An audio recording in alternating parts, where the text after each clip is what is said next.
ज्या विषयावर मी तुमच्याशी बोलणार आहे तो विषय हा आहे. सिनाय काळे यांनी ज्यावेळेस मला सांगितलं की तुम्हाला बोलायचं आहे, आणि मी म्हटलं की याआधी मी कोणत्याच बुक इनॉग्रेशनच्या कार्यक्रमामध्ये बोललो नाही, मग आता काय बोलायचं. दुसरी गोष्ट, बायबलमध्ये बुक इनॉग्रेशनबद्दल असा कोणताच वृत्तांत नाही आहे की या पुस्तकाचं उद्घाटन झालं आणि मग त्याच्यातून 2 पॉईंट घेऊ आणि बोलू. काय बोलावं हा विचार मी करत होतो, आणि मग मला असं आतून प्रेरणा मिळाली की मी जो ते माझे मित्र आहे म्हणून कदाचित माझी दैनंदिन भाषा माझ्या जिभेवर येईल तर प्लीज मला समजून घ्या. मी जो त्यांना ओळखतो, रेव्हरंड सिनाय काळे यांना किंवा पास्टर सिनाय यांना, त्यांना डोळ्यासमोर ठेवून आणि त्यांनी केलेलं कार्य डोळ्यासमोर ठेवून आज देवाचं वचन मी तुमच्या समोर ठेवत आहे. जो शास्त्र भाग आपल्यासाठी वाचला, प्रेषितांची कृत्य 2रा अध्याय आणि वचन 5 ते 13, या शास्त्र भागातून एक गोष्ट शिकायला मिळाली, ती ही की आपल्याबद्दल असलेले समज पवित्र आत्मा दूर करतो. आपल्याबद्दल असलेले समज पवित्र आत्मा दूर करतो. ऍक्च्युली प्रेषितांची कृत्य 2रा अध्याय हा पेंटेकॉस्ट बद्दलचा आहे. हे पुस्तक लुकाने थियाफिलस महाराजांना लिहिलं. थियाफिलस हा एक नॉन ज्यूइश नाही का, एक विदेशी किंवा गैर यहुदी व्यक्ती आहे, आणि म्हणून पहिल्या वचनात तो म्हणतो की नंतर पेंटेकॉस्ट म्हणजे 50वा. यहुदी माणसाला पेंटेकॉस्ट म्हणजे 50वा सांगण्याची गरज नाहीये, परंतु थियाफिलाला हे समजायला पाहिजे की पेंटेकॉस्ट म्हणजे 50वा दिवस आल्यावर. आणि मग काय झालं त्या दिवशी, वचन 2 ते 4 मध्ये सांगितलेलं आहे की त्या दिवशी काय झालं माहितीये का. 2ऱ्या वचनात सांगतं की जे सर्व मंदिरामध्ये प्रार्थना करण्याकरिता जमले होते ते पवित्र आत्म्याने बाप्तिस्मा पावले. वचन 3 सांगतं की त्या प्रत्येकावर अग्नीच्या जिभा उतरल्या, आणि वचन 4 सांगतं की ते पवित्र आत्म्याने भरले. ज्यावेळेस विश्वासणारा येशूवर विश्वास ठेवतो त्याचा नवा जन्म होतो, म्हणजे त्याचा पवित्र आत्म्यामध्ये बाप्तिस्मा होतो. आणि बाप्तिस्मा पावलेली व्यक्ती, पवित्र आत्म्यामध्ये बाप्तिस्मा पावलेली व्यक्ती ज्यावेळेस पवित्र आत्म्याने भरते त्यावेळेस त्या व्यक्तींबद्दलचे कदाचित लोकांमध्ये पूर्वाग्रह असतील, वेगवेगळे समज असतील, आणि ते समज कदाचित बरोबर देखील असतील, परंतु बायबलचा देव आमच्याबद्दल लोकांच्या मनामध्ये असलेले समज दूर करणारा देव आहे. आणि ते कसं हे यातून आपण पाहूया. आणि म्हणून ज्यावेळेस आपल्याबद्दलचे समज लोकांच्या मनातून दूर होतात आणि आम्ही देवाच्या सेवेकरिता एक त्याचं माध्यम बनतो, त्यावेळेस देव आपला उपयोग समाजाला जीवन देण्यासाठी, समाजाला आकार देण्यासाठी उपयोगात आणतो. आणि ते कसं, प्रेषित 2 5 ते 13 मध्ये तुम्हाला पाहायला मिळेल. आपल्याबद्दल असलेले समज कसे दूर होतात हे या ठिकाणी तुम्हाला पाहायला मिळेल. आता वचन 5 मध्ये असं सांगितलेलं आहे की त्यावेळेस आकाशाखालच्या प्रत्येक राष्ट्रातील भक्तिमान यहुदी यरुशलेमेत राहत होते. त्या दिवसांमध्ये लोक सणाकरिता यरुशलेमेत आलेले होते, आणि यरुशलेमेत सणाकरिता येणारे जे भक्तिमान लोक आहेत ना, ते कमीत कमी 1.5 ते 2 महिने यरुशलेमेत मुक्काम देऊन राहत. कोल्हापूरच्या भाषेत सांगायचं झालं तर ते वस्तीला असत, जवळजवळ 1.5 ते 2 महिने. कारण जर तुम्ही पाहाल तर वलांडन सणापासून जे सण त्यांचे चालू होतात ते पेंटेकॉस्टच्या दिवसापर्यंत त्यांचे सण असतात. वलांडन सणानंतर शब्बाताच्या नंतर येणारा जो 2रा दिवस आहे तो म्हणजे प्रथम हंगामाचा सण, ज्याला आपण पुनरुत्थान दिन म्हणतो. आणि तिथून पुढे 50 दिवसांनी पेंटेकॉस्ट. आणि म्हणून 5व्या वचनात म्हटलेलं आहे की यरुशलेमेत भक्तिमान यहुदी राहत होते. आणि ज्यावेळेस वचन 2 ते 4 प्रमाणे सांगितलेली गोष्ट घडली, तो नाद झाल्यावर लोकसमुदाय एकत्र होऊन गोंधळून गेला, कारण प्रत्येकाने त्यांना आपापली भाषा बोलताना ऐकले.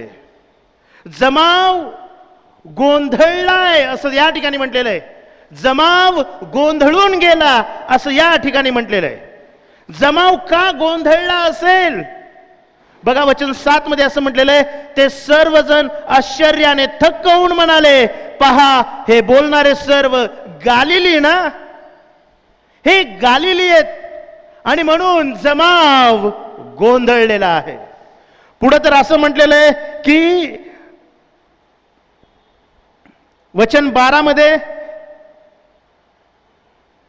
वचन 11 आणि त्याचा दुसरा भाग, असे आपण त्यांना आपापल्या भाषात देवाची महत्कृत्य सांगताना ऐकतो, तेव्हा ते सर्व विस्मित होऊन व गोंधळून जाऊन एकमेकांना म्हणाले, हे काय असेल? आता या ठिकाणी गोंधळ कशाचा आहे? गोंधळ नेमकी कशाबद्दल त्यांच्या जीवनामध्ये निर्माण झालेला आहे?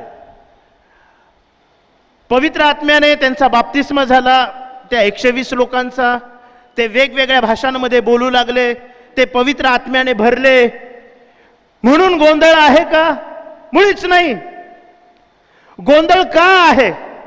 आणि वचन 8 सांगतं, तर आपण प्रत्येक जण आपापली जन्मभाषा ऐकतो. ते कसं? का या ठिकाणचे जमलेले लोक गोंधळलेले होते? आणि या गोंधळाचे 2 कारण आहेत. पहिलं कारण म्हणजे ते म्हणतायत की हे सर्व गालिली आहेत. त्यांचा गालिल बद्दल असलेला समज त्यांच्या गोंधळाचं पहिलं कारण आहे. ते येशूचे शिष्य आहे हे दुसरं कारण आहे. आणि हे दोन्ही गोष्टी आपण बघूया. पहिली गोष्ट, ते का गोंधळले? कारण गालिल बद्दल असलेला त्यांचा समज, गालिलकरांबद्दल असलेला त्यांचा समज. बऱ्याच वेळा आपल्या जीवनामध्ये काय होतं माहिती का, एखाद्या व्यक्तीला आपण एखादी नवीन गोष्ट करताना पाहतो आणि म्हणतो की अरे बाप रे, मी तर या व्यक्तीला हे समजत होतो, मी तर या व्यक्तीला असं मानत होतो, आणि आज काय, या व्यक्तीचं एक नवीन आउटकम समाजाकरता आलेला आहे. हे कसं? बायबलचा देव पवित्र आत्मा आपल्या बद्दलचे समज दूर करणारा देव आहे. कसं? तर गालिलकरांबद्दल काही समज त्या काळच्या यहुदी लोकांमध्ये होते. आणि काय समज होते माहितीये का? गालिल म्हणजे अंधकाराचा प्रदेश, मृत्यू छायेचा प्रदेश, की जिथं सर्व प्रकारची अधर्मता, पाप, अमंगळता तुम्हाला पाहायला मिळेल. गालिल म्हणजे काय? गालिल प्रांत म्हणजे काय? तर अंधकार. गालिल प्रांत म्हणजे काय? तर मृत्यू छायेचा प्रदेश. यशया याचा 9वा अध्याय, आणि आपण सर्वजण ख्रिसमसच्या दिवसांमध्ये हे वचन वाचत असतो आणि या वचनांच्या द्वारे आपण एकमेकांना शुभेच्छा देत असतो. परंतु या ठिकाणी यशया याच्या 9व्या अध्यायाच्या 1 आणि 2 वचनात या प्रांताबद्दल काय म्हटले ते बघा. तथापि आता ज्या भूमीत विपत्ती आहे तेथे हा अंधकार राहणार नाही.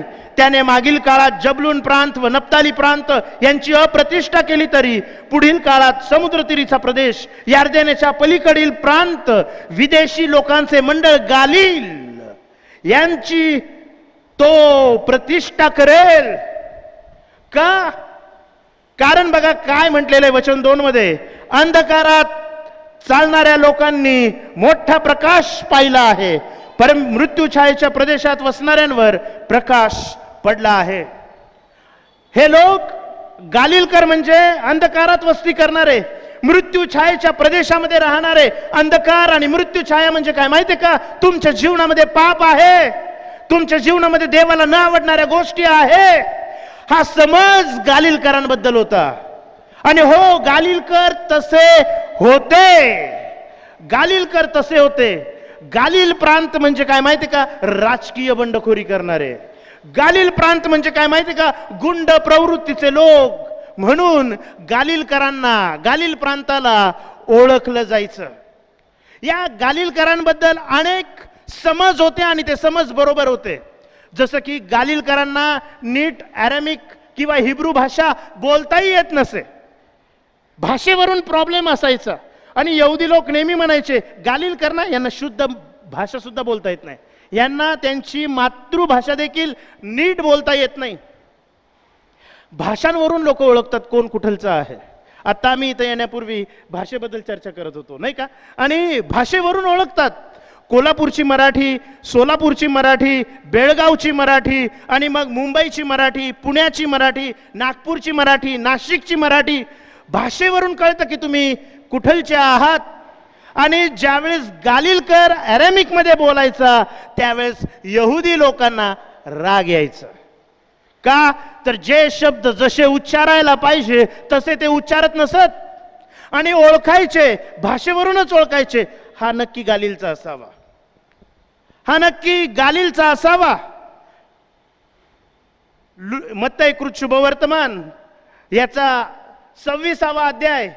येशूची चौकशी होत असताना मुख्य याजकाच्या घरात ज्यावेळेस येशू चौकशीसाठी होता त्यावेळेस पेत्र हा त्या ठिकाणी शेकोटी जवळ बसलेला होता. आणि कोणीतरी पेत्राला पाहून काय म्हटलं माहितीये का? वचन 73, मत्तई 26:73. नंतर काही वेळाने तेथे उभे राहणारे जवळ येऊन पेत्राला म्हणाले, खरोखर तूही त्यांच्यातलाच आहेस, कारण तुझ्या बोलीवरून तू कोण आहेस हे दिसून येतं. हा समज कफरनहूम, नासरेत, गालिल प्रांतातील या शहरांमधल्या लोकांबद्दल असायचा की या लोकांना नीट त्यांची भाषा सुद्धा बोलता येत नाही.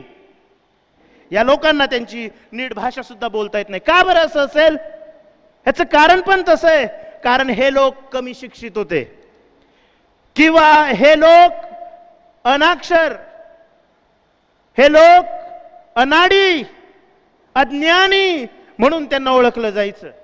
प्रेषितांची कृत्य याचा 4था अध्याय आणि वचन 13 मध्ये असं म्हटलेलं आहे, तेव्हा पेत्राचे व योहानाचे धैर्य पाहून तसेच हे निरक्षर व अज्ञानी इसम आहेत हे जाणून ते आश्चर्य करू लागले. Being Galilee, how can they speak this? Galilee असूनही हे मेदी भाषेमध्ये, गालिली असूनही हे अरामी भाषेमध्ये, गालिली असूनही हे यहुदिया, मेसोपोटेमिया, पंत, आसिया या भाषांमध्ये कसं काय बोलू शकतायत? गालिली म्हणजे कमी शिकलेले, गालिली म्हणजे भाषेबद्दल ज्ञान नसलेले, ज्यांना स्वतःची भाषा बोलता येत नाही. आणि ते हो समज, गालिलकरांबद्दलचा समज त्यांच्यामध्ये होता. आज या पुस्तकाच्या उपकार स्तुतीच्या प्रार्थनेनिमित्त इथं जमलेल्या प्रत्येक देवाच्या लेकराला मला हे सांगायचंय, आपल्याबद्दलचे समज काहीही असू द्या, ज्यावेळेस तुमचा पवित्र आत्म्याने बाप्तिस्मा होतो आणि तुम्ही पवित्र आत्म्याने भरले जाता त्यावेळेस देव तुमच्याबद्दलचे समज बदलतो आणि तो तुम्हाला त्याच्या उपयोगी पडेल असं पात्र बनवतो. आणि मग तुमच्या जीवनातून जे आउटकम बाहेर येईल, मग कदाचित हे आउटकम असं असेल की when communities shape lives, outcome कदाचित सेवा असेल, आउटकम कदाचित प्रीती करणं असेल, आउटकम कदाचित दया करणं असेल. लोक गोंधळतात. हातपूर्वी असा नव्हता, हातपूर्वी असा नव्हता. गालिलकरांबद्दल त्यांच्यामध्ये वेगवेगळे समज होते. गालिलकर म्हणजे लांब लांबपर्यंत धार्मिकतेचा गंध नाही. येशूने योहान कृत शुभवर्तमान याच्या 7व्या अध्यायात ज्यावेळेस सांगितलं ना, मीच जीवनाचं पाणी आहे, आणि येशू ही शिकवण देत होता, त्यावेळेस याजक आणि पुरुषांनी येशूला धरून देण्यासाठी, येशूला पकडण्यासाठी काही कामगारांना पाठवलं आणि सांगितलं, जा त्याला धरून आणा. आणि ज्यावेळेस ते येशूला धरायला गेले आणि रिकामे आले, आणि मग याजकांनी आणि पुरुषांनी त्यांना विचारलं की तुम्ही त्या माणसाला का धरून आणलं नाही? आणि वचन 7वा अध्याय योहान 7:46 मध्ये कामदारांनी उत्तर दिलं, कोणीही मनुष्य त्याच्यासारखा कधी बोलला नाही. आणि मग हे शास्त्री, परुषी आणि याजक नाही का त्या कामगारांना काय म्हणाले? अधिकाऱ्यांपैकी किंवा पुरुषांपैकी कोणी त्याच्यावर विश्वास ठेवलाय का? आणि त्यावेळेस येशूची बाजू मांडण्याकरिता किंवा येशूच्या बाजूने बोलण्याकरिता निकोदेमस, जो योहान कृष्णवर्तमानाच्या 3ऱ्या अध्यायामध्ये सांगितलेला आहे ना, तो बोलण्याचं धैर्य करतो. आणि हा निकोदेमस येशूबद्दल काय म्हणतो माहिती आहे का? वचन 51, एखाद्या माणसाचे ऐकून घेतल्या वाचून व तो काय करतो याची माहिती करून घेतल्या वाचून आपले नियमशास्त्र त्याचा न्याय करते काय?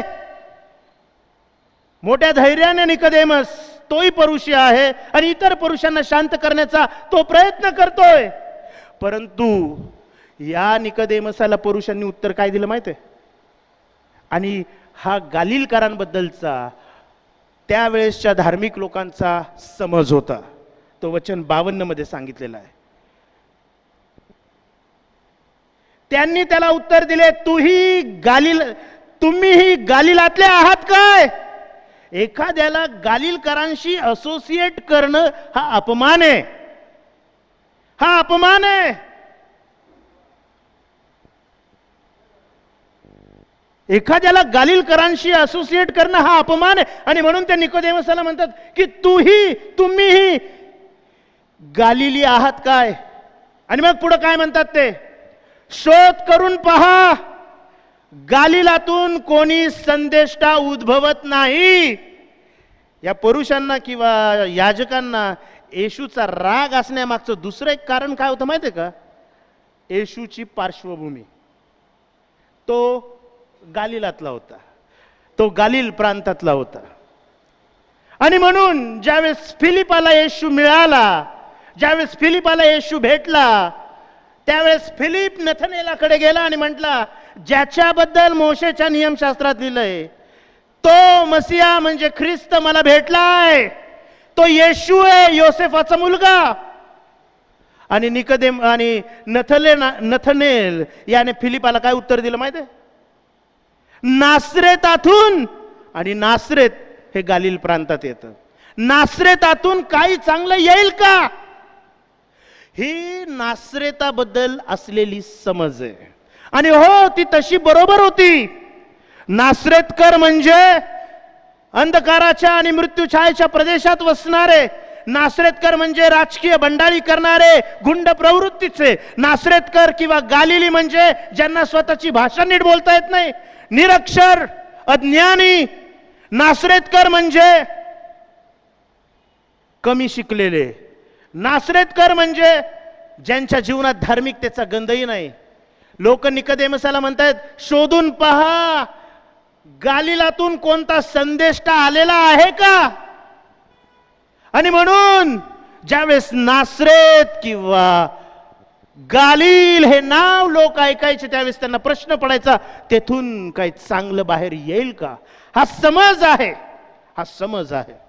परंतु हा समज जरी असला तरी बायबलचा देव, ज्यांच्याकडे आमचा पाहण्याचा संकुचित मर्यादित दृष्टिकोन असेल, तो बदलवणारा देव आहे. ज्यावेळेस ख्रिस्ताचं पुनरुत्थान झालं, त्यावेळेस तो त्याला ज्या स्त्रिया भेटल्या त्यांना सांगितलं, जा आणि माझ्या भावांना जाऊन सांगा, प्रभू उठला आहे आणि मी तुम्हाला कुठे भेटायला येत आहे? कुठे? हॅलो, गालिलात. मी तुम्हाला गालिलात भेटण्यासाठी येत आहे.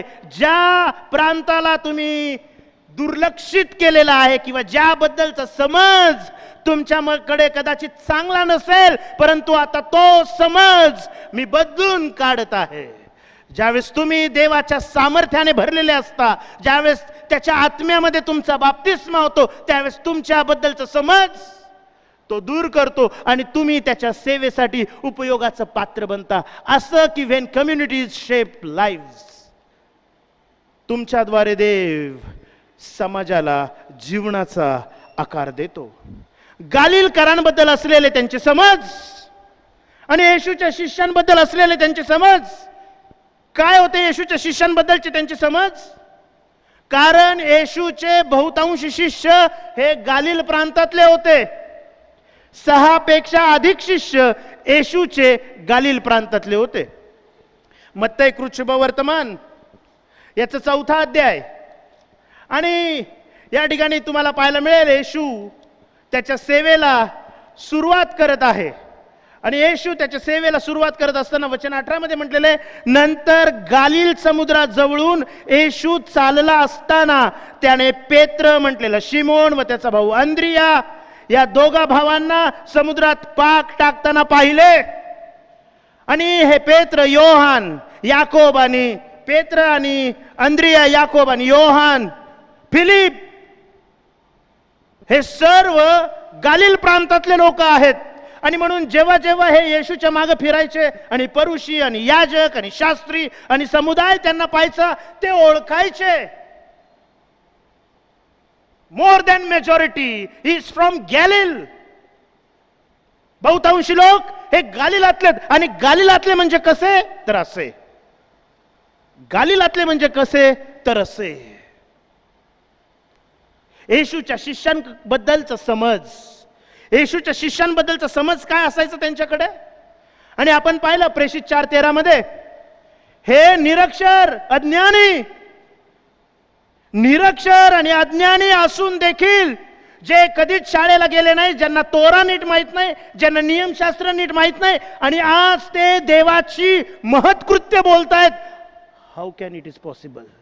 हे कसं शक्य? हे कसं शक्य?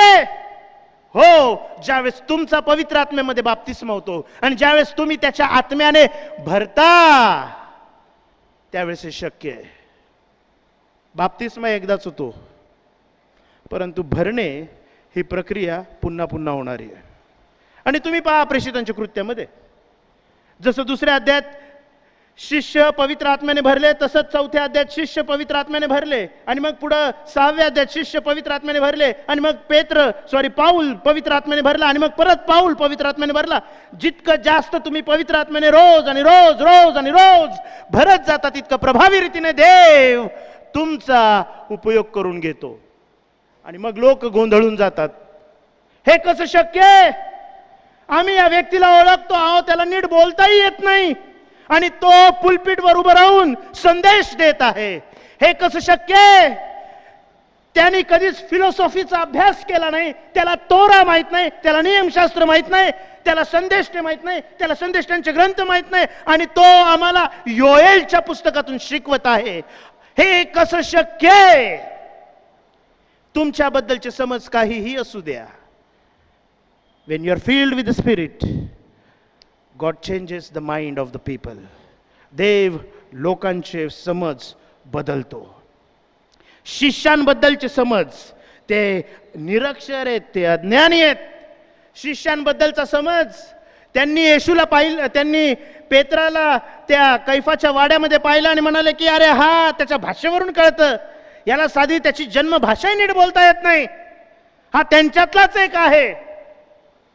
आमची भाषा कदाचित समाजासाठी योग्य नसेल, आमचं शिक्षण लोकांच्या दृष्टिकोनातून कदाचित, तुमच्या शिक्षणाला कदाचित लोक मान्यता देणार नाही, मान्यता देणार नाही.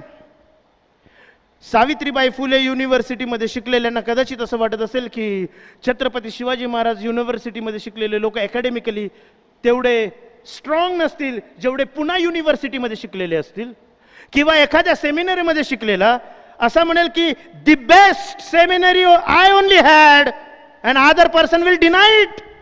नाही नाही नाही, तुम्ही अटाचे, तुम्ही सेरामपूरचे, तुम्ही नाटाचे. When you are filled, nothing matters. God uses. ज्यावेळेस तुम्ही त्याच्या सामर्थ्याने भरलेले असता, तुमची पार्श्वभूमी, तुमच्या बद्दलचा समज काहीही असू द्या, ज्ञान्यांना लाजवण्यासाठी त्याने अज्ञानांना निवडलं आणि त्यांच्याद्वारे त्याने जगाची उलथापालथ करून घेतली. जिथे कोठे शिष्य जायचे त्यांच्याबद्दल असे म्हणायचे, पहा जगाची उलथापालथ करणारे. आणि त्यांच्याबद्दलचा समज काय होता? निरक्षर आणि अज्ञानी. त्यांच्याबद्दलचा समज काय होता? यांना त्यांची भाषा सुद्धा नीट बोलता येत नाही. आणि हो, या प्रेषितांच्या कृत्यामध्ये असे अनेक उदाहरणं आहेत की देवाने त्यांच्याबद्दलचा समज बदलवला आणि त्यांचा उपयोग त्याच्या राज्याच्या बांधणीसाठी त्यांनी करून घेतला. जसं की प्रेषितांची कृत्य याचा 8वा अध्याय वचन 14 ते 17 मध्ये तुम्हाला पाहायला मिळेल. शाऊल परिवर्तन झाल्यानंतर, शाऊल पवित्र आत्म्यात त्याचा बाप्तिस्म झाल्यानंतर, शाऊल पवित्र आत्म्याने भरल्यानंतर, आणि हे शब्द तुम्हाला त्या अध्यायात पाहायला मिळेल.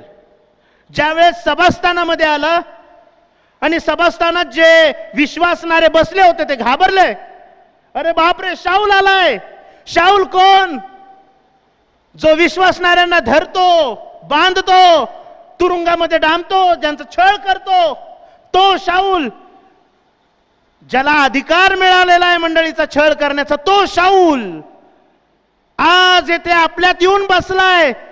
साक्ष देणारा, वचन सांगणारा, गीत गाणारा शाऊलाला पाहिल्यानंतर त्याची अवस्था कशी झाली असेल? कारण शाऊलाबद्दल तशी समज लोकांमध्ये होते.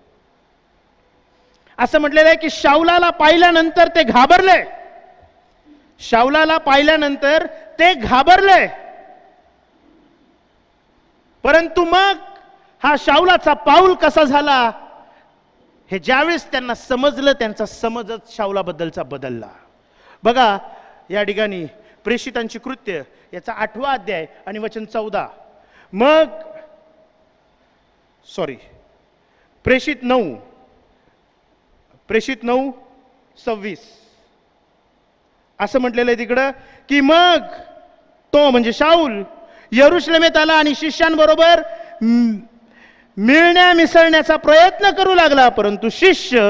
परंतु हा शिष्य आहे असा त्यांचा विश्वास नसल्यामुळे ते सर्व त्याला भीत होते. शाऊल प्रयत्न करत होता मंडळीमध्ये मिसळण्याचा, लोकांमध्ये मिसळण्याचा.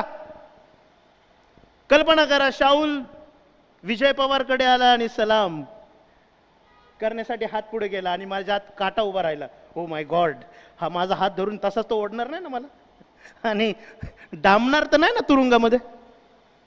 आणि म्हणून लोक भीत होते. शाऊल लोकांमध्ये मिसळण्याचा प्रयत्न करत होता आणि लोक त्याला भीत होते.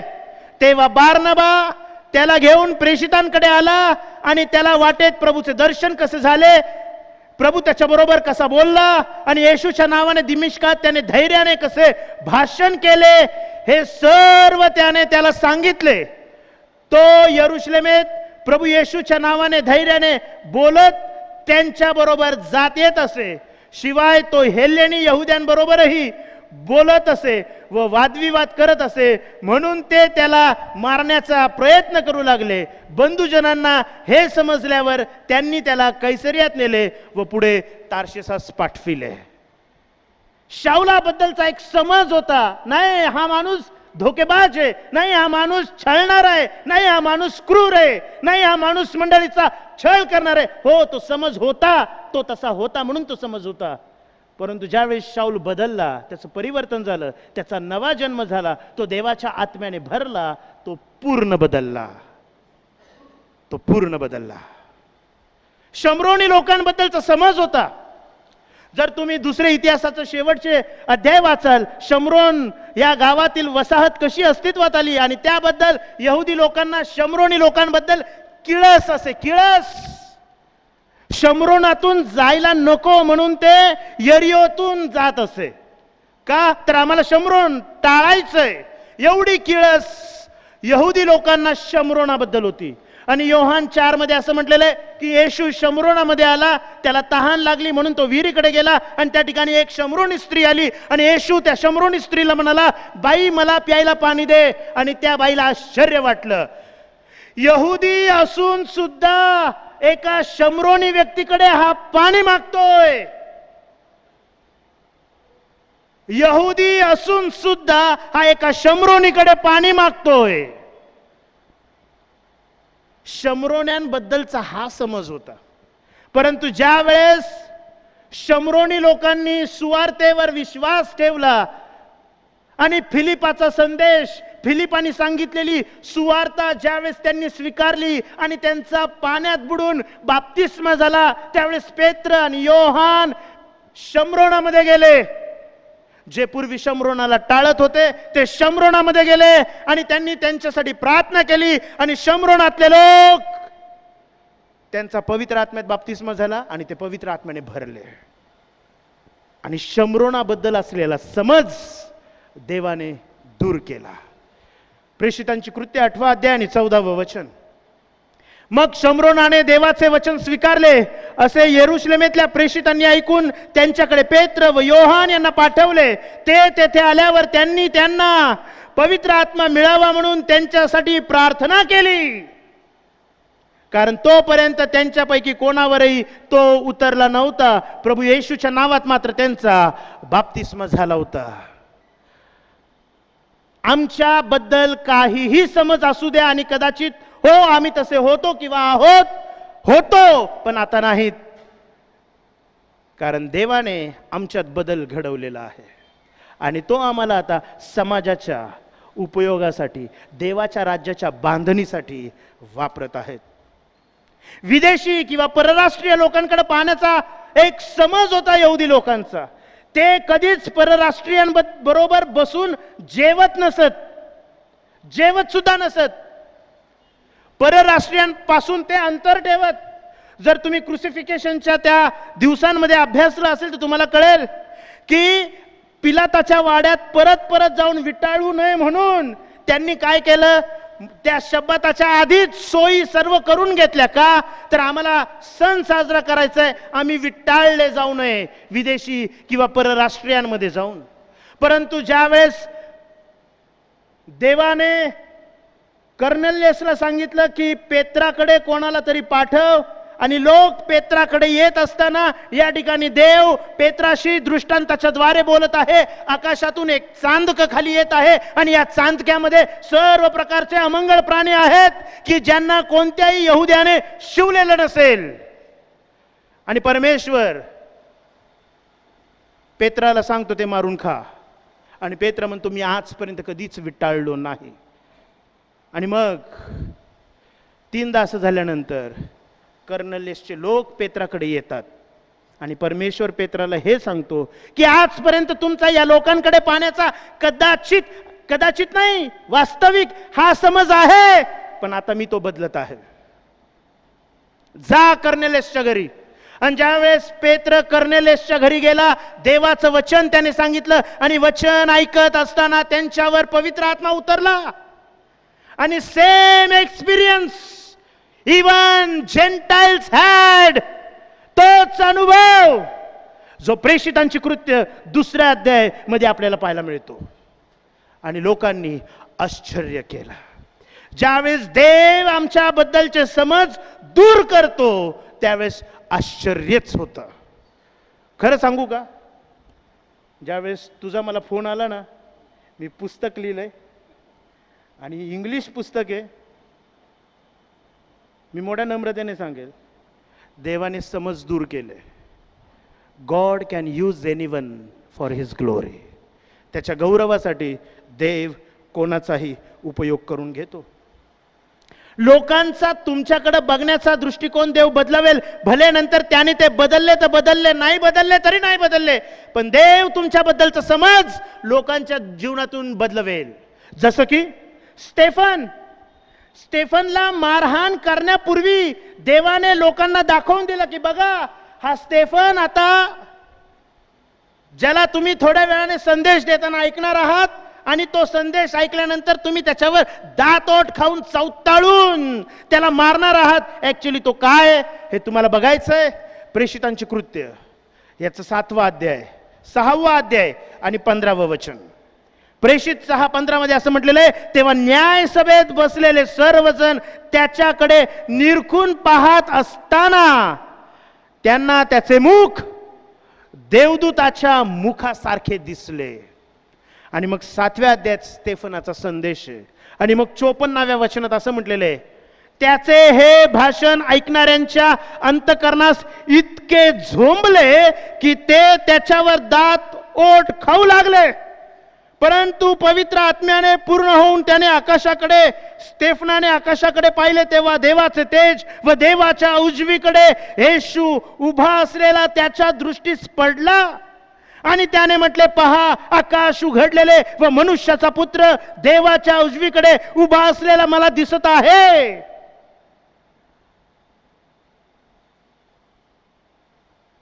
आणि तेव्हा लोकसमुदाय चवताळला. मोठ्याने ओरडून व कान बंद करून एकजुटीने त्याच्या अंगावर धावून गेले. मग ते त्याला शहराबाहेर घालून दगडमार करू लागले आणि साक्षीदारांनी आपली वस्त्रे शाऊल नावाच्या एका तरुणाच्या पायाजवळ ठेवली.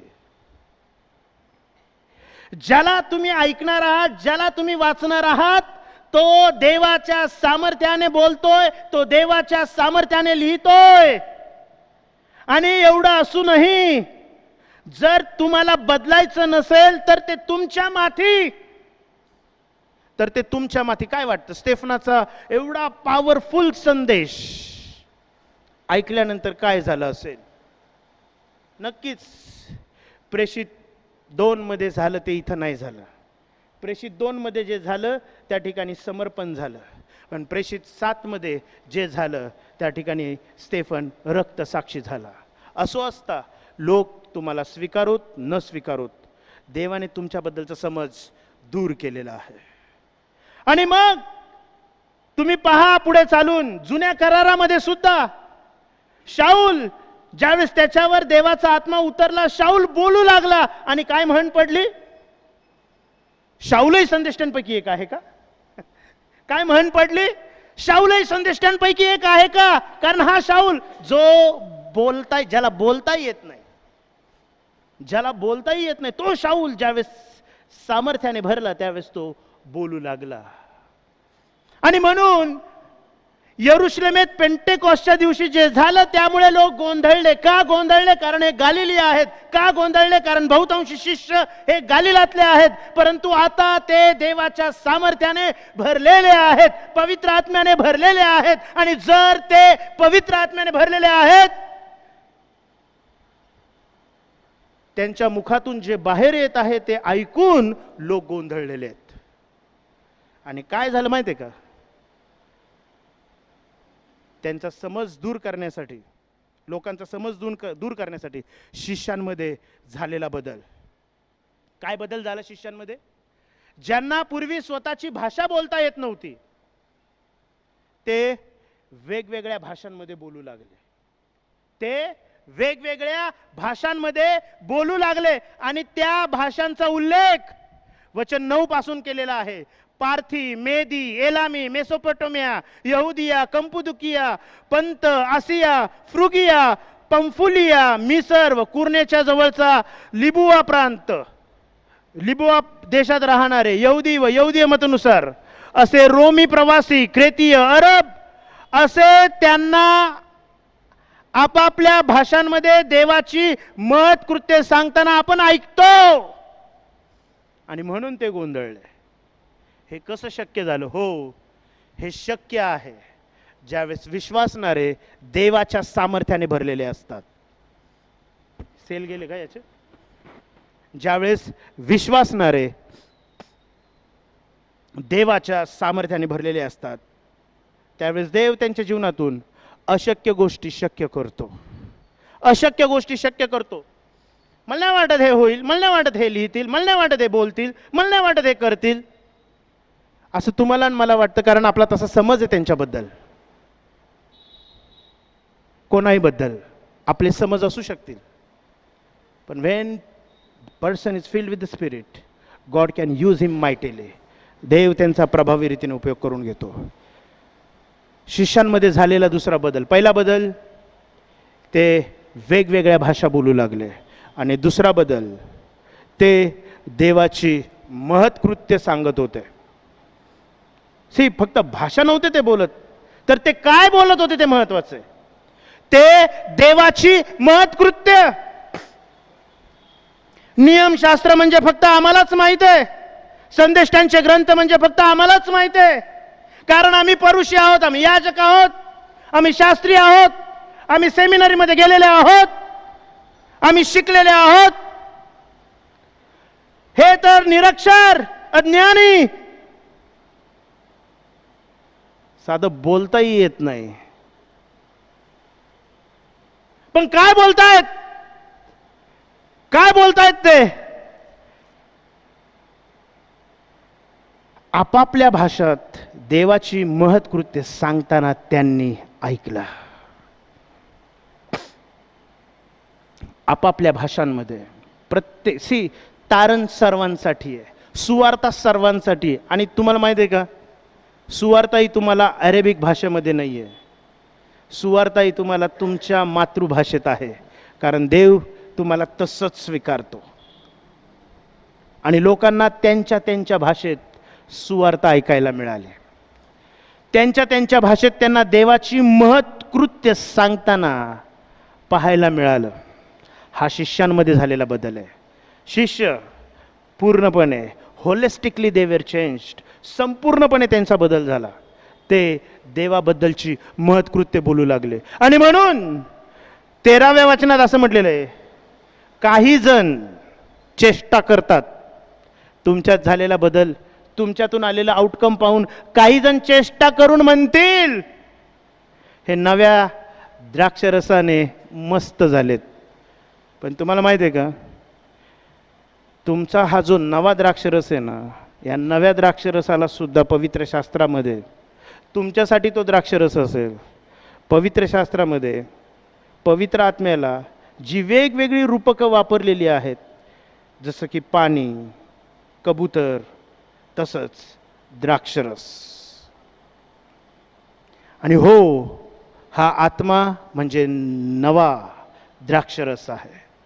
तुमच्यातलं जुनं पण काढून टाकतो आणि तुमच्यात नवं पण आणतो. आणि तुमच्यातलं हे नवं पाहून कदाचित काही जण गोंधळतील आणि काही जण म्हणतील, बंधुजन हो, आता आम्ही काय करावं, बंधुजन हो, आता आम्ही काय करावं. आणि पेत्र त्यांना म्हणतो, प्रभू येशूच्या नावाचा स्वीकार करा, आपले पाप त्याच्यापुढे कबूल करा, पश्चाताप करा, देवाजवळ क्षमा मागा आपल्या पापांसाठी, येशूचा स्वीकार करा. आणि त्या दिवशी 3000 लोकांनी येशूचा तारणारा म्हणून स्वीकार केला. हे घडलं त्या पेंटेकॉसच्या दिवशी. त्या पेंटेकॉसच्या दिवशी बहुतांशी गालिलकर मंदिरात प्रार्थनेकरता जमलेले असताना जे घडलं, त्या घडण्यामुळे समज बदलला. बायबलचा देव समज बदलवणारा देव आहे. आणि म्हणून आज आनंद वाटतो या पुस्तकाचं समर्पण करत असताना. आज देव प्रत्येक विश्वासणाऱ्याचा असा उपयोग करून घेऊ इच्छितो की ज्याद्वारे त्याचं राज्य बांधलं जाईल आणि अनेक आत्मे त्याच्या राज्यात येतील. आणि मग आम्ही म्हणू, व्हेन कम्युनिटीज शेप लाईव्स, समाजाला जीवनप्राप्तीचा आकार मिळतो आणि हा आकार देव आपल्याला देतो. थँक्यू.